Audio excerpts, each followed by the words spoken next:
All right. So, John, when I was working on my dossier, um, I came across this dream with not dated. It was written on a small scrap piece of paper.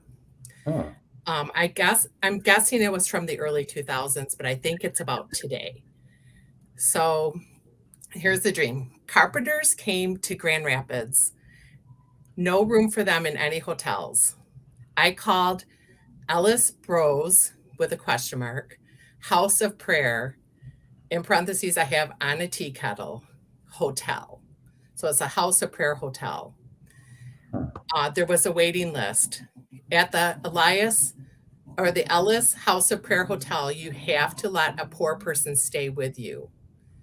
My mom had also called to get a room for them. They had called, and like I said, I had called. So in the dream, Grand Rapids and Cedar Rapids, Iowa were linked. People were going down the river before the locks were in, so they had a bigger drop. And that's the dream. I I have worked on interpreting, if I can share what I pulled. Yeah, love to hear what you got. Okay, so the carpenters in the dream were my friends who are Kevin and Paula Carpenter. But when I prayed and asked the Holy Spirit about it, immediately I came to see a parallel to the nativity story. Mary and Joseph, the carpenters. They went to Bethlehem. There was no room for them. And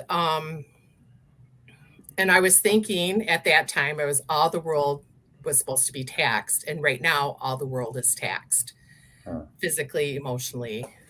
So that's a parallel I was seeing. Uh-huh. And the no room in hotels. And then this Ellis brothers with the question mark. When I first had the dream, I remember thinking of the Big Boy restaurant chain, which is actually Elias Brothers. But so I thought of them and I thought of Ellis Parking, which is a big parking franchise in this area. And then the Ellis Island. So I Uh-huh. looked into all three of those.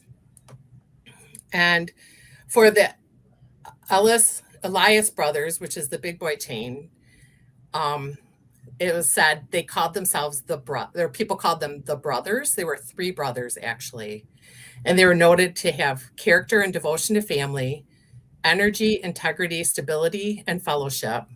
They had focus and unity. They operated as a majority of one. They all switched job titles once a year so their titles wouldn't dictate their roles. They're close knit visionaries, built a phenomenal empire, and were pioneers. And then with Ellis Parking, I found the obituary of the man. He was not, it wasn't brothers. Um, but they said he was selfless, forgiving nature, contagious sense of humor. If there was a parishioner in need, he wanted the pastor to let him know and he would help. He was very concerned with making sure the parishioners were well cared for. And then with Ellis Island, nothing made sense with the person that Ellis Island was named for. But that is where the Statue of Liberty is. And so the writing on there is much longer than what we've heard. And it says this: not like the brazen giant of Greek fame, with conquering limbs astride from land to land. Here at our sea washed sunset gates shall stand a mighty woman with a torch, whose flame is the imprisoned lightning, and her name, Mother of Exiles. From her beaconed hand glows worldwide welcome. Her mild eyes command the air-bridged harbor that twin cities frame. Keep ancient lands your storied pomp, cries she with silent lips. Give me your tired, your poor, your huddled masses yearning to breathe free.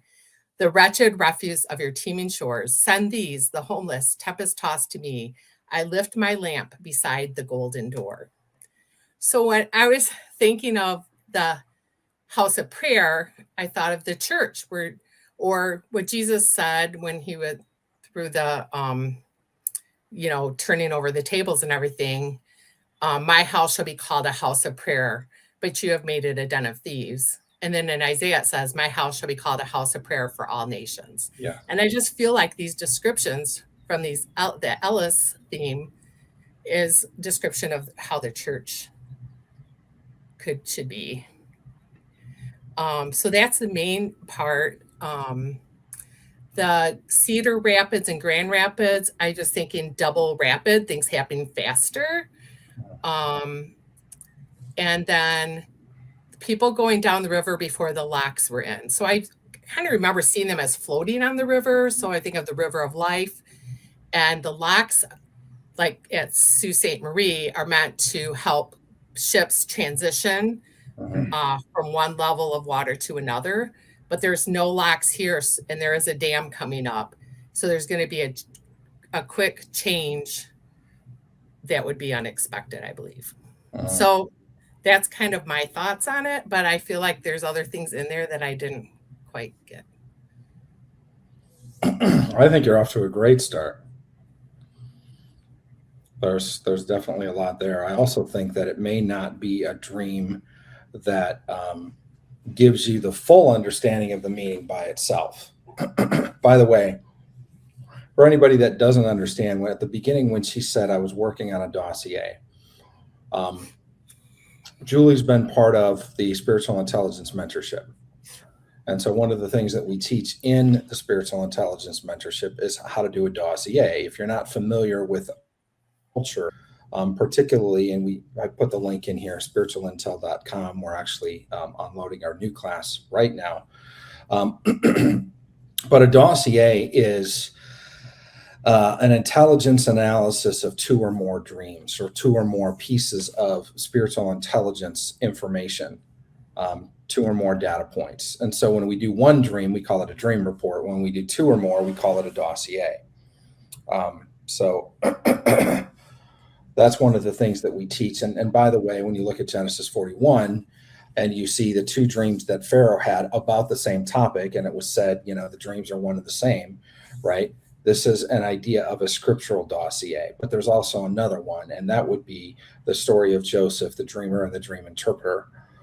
I'm actually in the process of reshooting the Dreams Through the Bible series, and it's going to be absolutely phenomenal. It's going to be better than it was last time, and it's amazing. So I've been working on and studying and recording a lot of this stuff, so it's fresh in my mind. But if you look at the two dreams of Joseph, he actually had dreams when he was a kid. He was 17, right? They were dreams of destiny. And so what we've done is we've challenged people to put together a dossier themselves. What are dreams that you've had that you feel are important, identity or destiny dreams, and what intelligence can we get from them of what God is saying about you and your life in particular? So that's what Julie was talking about when she was talking about working on her dossier, and this was one of the dreams. And I think it's fascinating that, when did you have that dream? Like I said, it's not dated. It had to be after 1994. I think it was in the early 2000s, though. Okay.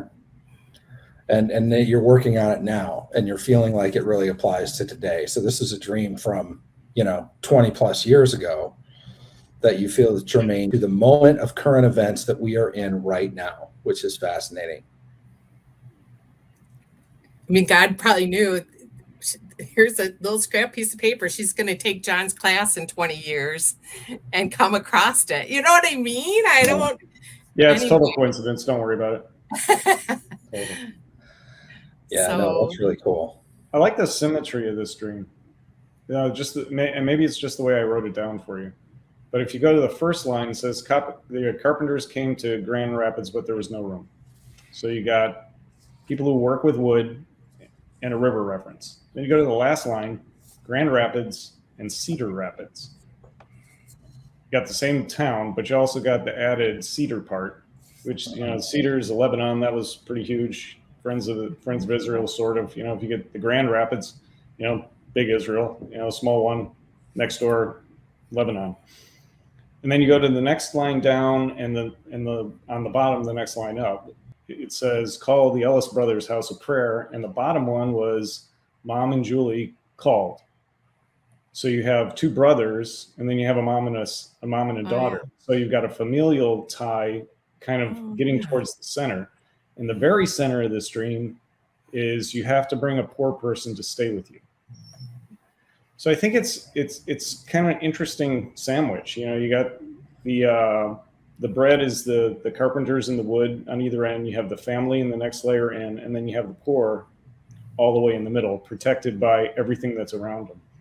I kind of have a feeling that this is a call for you, and I don't know what your ministry or what your bent is, but it seems like you're maybe called to ministering to the poor.